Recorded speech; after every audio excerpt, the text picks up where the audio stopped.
Welcome to our deep dive, everyone, into the world of the Zulu people. We're going way beyond just the basic facts, you know? We're going to uncover a story that's just filled with epic battles and powerful leaders and this culture that is so vibrant even today. I like that. Yeah, that's what we're doing. It's about understanding the Zulu people, their past, their present, and how they've, contributed to South Africa and the world. So where do we even begin? The Zulu people have such a vast history. Well, let's start at the beginning. Okay. So imagine Southern Africa centuries ago, right? The Nguni people, Yeah. the ancestors of the Zulus, they were making their way from Central Africa, a journey that would really shape the entire region. Wow. It's incredible to think about that migration. I Yeah. mean, the scale of it. What drove them to make such an epic journey?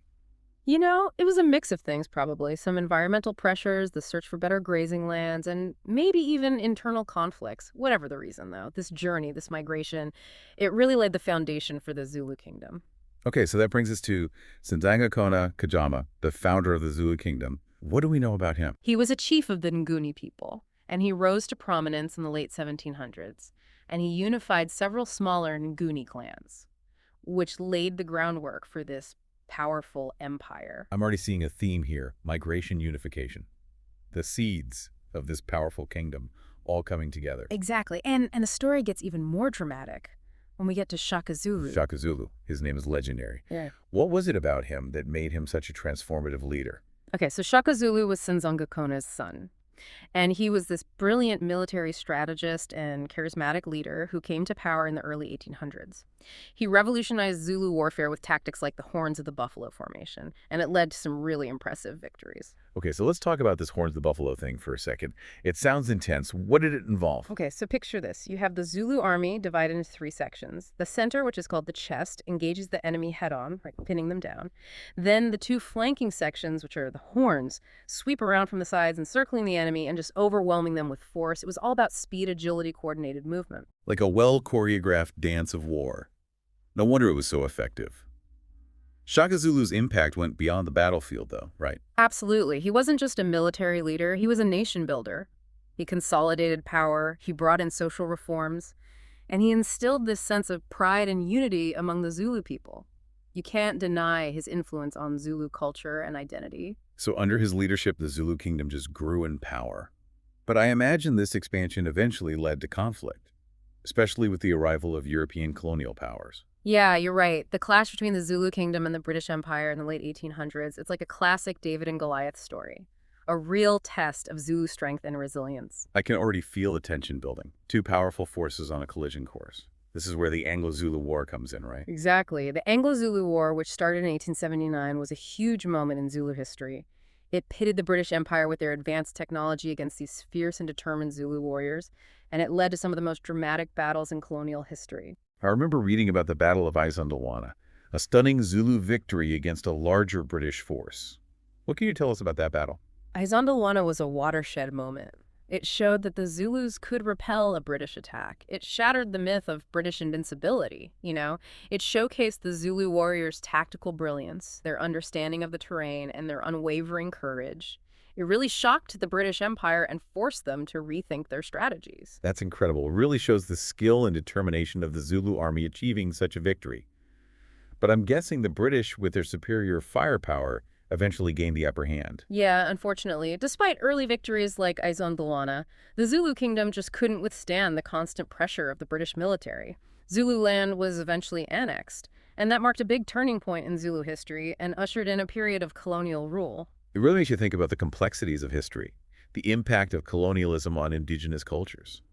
But even in defeat, the spirit of the Zulu people remained unbroken, didn't it? Absolutely. The annexation of Zululand was a huge change for the Zulu people, but their identity remained a source of strength. They held on to their traditions, their language, their sense of community.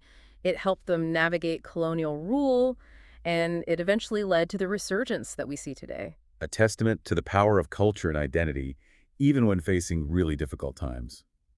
It's amazing what a journey we've been on. From those epic migrations to the rise of a powerful kingdom to the clash of empires, I already feel like I have a deeper appreciation for Zulu history. And we've only just begun. There's so much more to explore. The intricacies of their culture, their social structure, their beliefs, and the ways they've adapted and thrived in the modern world. I can't wait to dive deeper into those aspects. This is what makes these deep dives so interesting. Uncovering layers of history and culture and realizing how much there is to learn and appreciate. Zulu culture isn't just some relic of the past. It's still alive and evolving and inspiring. Absolutely. Yeah. And I've always been fascinated by just how visually rich the Zulu culture is. The colors, the beadwork, the clothing. It's captivating. It's more than just looks, though. You know, those visual elements, they all have meaning. They tell stories. They show social status. They connect generations, like the beadwork, for example. It's like its own language. Each color and pattern has a specific message. Wow, so it's like a secret code woven into their clothes and accessories. Yeah, That's so cool. What kind of messages are they sending with this beadwork? all kinds of things. It could be about a person's clan, their age, their marital status, even their mood. Like red beads might symbolize love and passion. White beads could mean purity or spiritual connection. It's a subtle but powerful way to express themselves and communicate within their community. So it adds a whole other layer to their clothing. It's like a walking tapestry of their culture.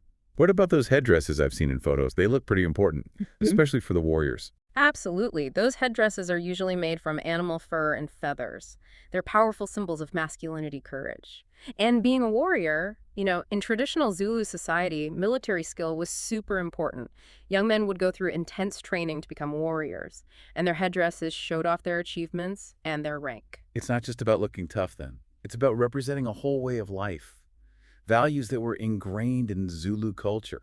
I'm seeing how interconnected everything is. Their history, their social structure, their art, it's all woven together. Exactly. And that interconnectedness goes beyond just the individual. It extends to the whole community, like their traditional homesteads, the krauls. Right. I've seen pictures of those circular clusters of huts, usually with a fence around them. What's the significance of that design? The kraal was the center of Zulu social life, a little world that reflected their values.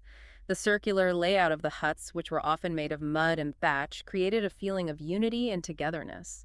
And the cattle enclosure in the center wasn't just practical, it represented the lifeblood of the community. Cattle were very important to the Zulu people, weren't they? I know they were a food source and provided materials, but it seems like they were even more than that. Yeah, you're right. Cattle were a symbol of wealth, prestige, and even spiritual connection. They were used in ceremonies exchanged as bride wealth, and the well-being of the cattle was tied to the prosperity of the whole community. Wow. It's like they were woven into every part of their lives, practical and symbolic.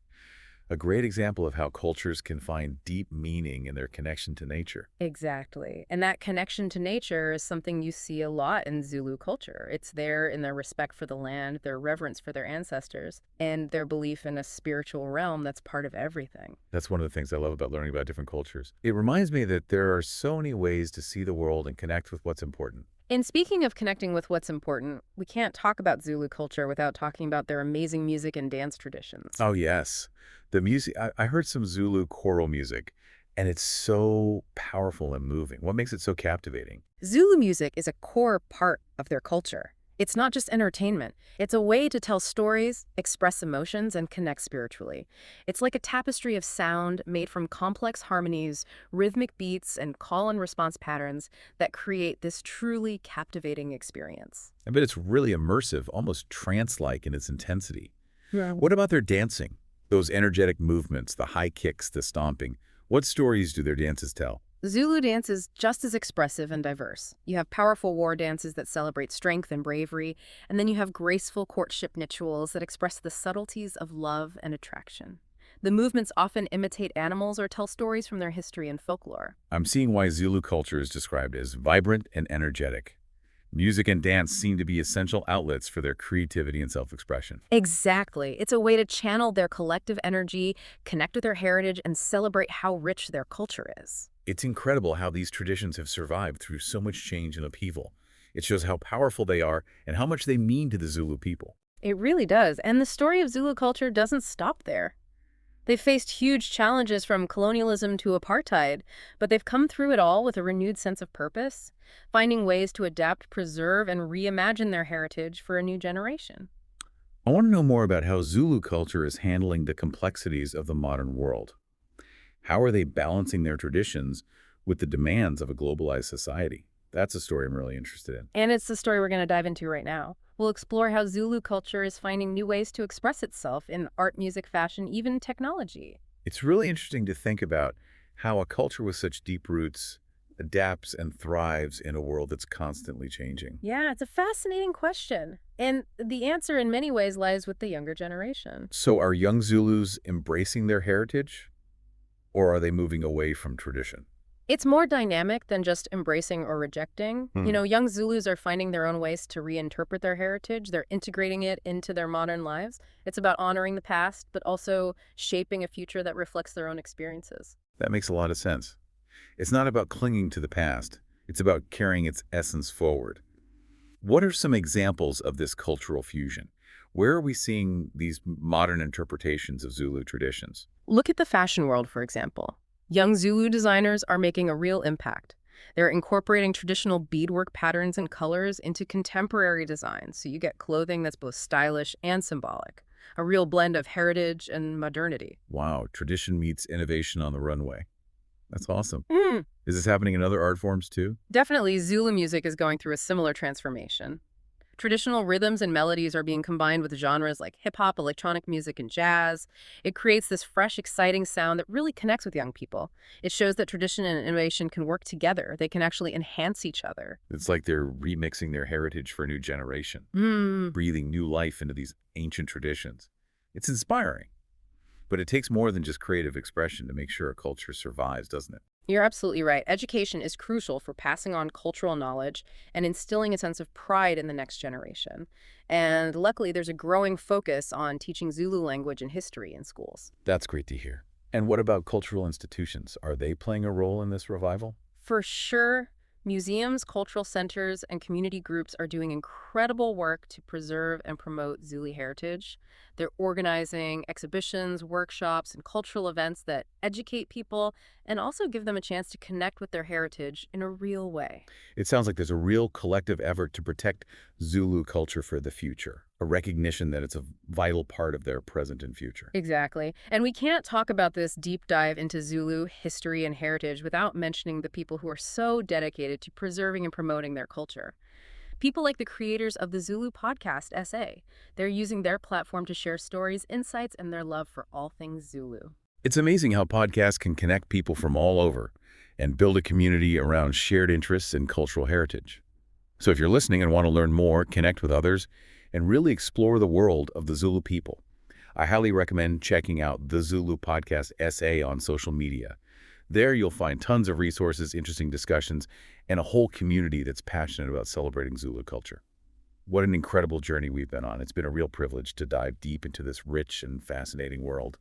We've learned about epic battles, visionary leaders, intricate traditions, and the enduring spirit of the Zulu people. And their story isn't over. It's a story of adaptation, innovation, and a vibrant culture that's finding new ways to express itself in the 21st century. It reminds us that the past isn't just something to remember. It's something to build on, to learn from, and to carry with us into the future. Thank you so much for joining us on this incredible journey of discovery. We hope you've gained a deeper appreciation for the richness and resilience of Zulu culture.